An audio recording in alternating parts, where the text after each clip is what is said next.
Uchastka xarid qilayotgan paytingizda sizga tayyor loyihalari bilan qo'shib berishsa, juda yaxshi bonus bilasizlar. Bu ham loyihani ham hozir palon pulga chizdirasiz. Bugungi bizning yangi obyektimiz 8 sotixli tayyor hovli qurishingiz uchun joy. Fasadimizda 25 metr, uzunasiga bo'lsa 32 metrli hovli. Ikkita loyihamiz bor, ikkita proyekt bor. Bittasida ikkita yonma-yon uy qilingan, bittasida bo'lsa 3 ta yonma-yon hovli qilishingiz uchun tayyor ichidagi planirovkalarigacha qilib qo'yilgan loyihamiz sizga bonusga qo'shib beriladi. Mana Vremya akamiz tayyor turibdi. Bu degani kadastrlarimiz ham qo'limizda. Bir kunda shunday nomiyligiga o'tkazib beriladi.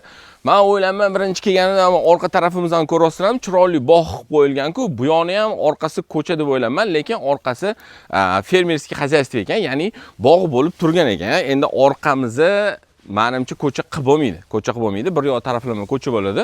O'sha aytib o'tganimizdek, xohlasangiz 3 ta, xohlasangiz 2 ta uy churishingizga tayyor okam loyiha qildirib qo'yganlar palon pulga. U bonus bo'lib sizga o'tib ketadi.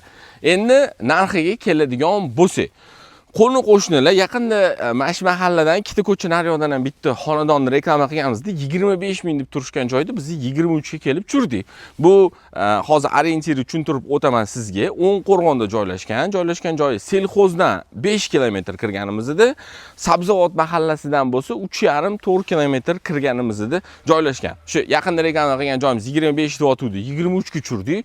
Bu joyimizni ham okam shunaqa 23-22 deyotdilar. Biz bir sotixini 19,5 ming dollarga tushirib qo'ydik. 8 sotix ko'rayotganingizdek, rovni to'g'ri to'rtburchak joy 25 ga 32, kadastr tayyor, plus bu yerda bonusi bor. Okay, hozir arxitektor chaqirsangiz normalniy summaga baribir chizdirib qo'yasiz. Tayyor, bir kunda nomiyligiga o'tkazib beriladi. 19,5 ming yana startviy narxi. Keling, ko'ring, tepasida savdo qiling.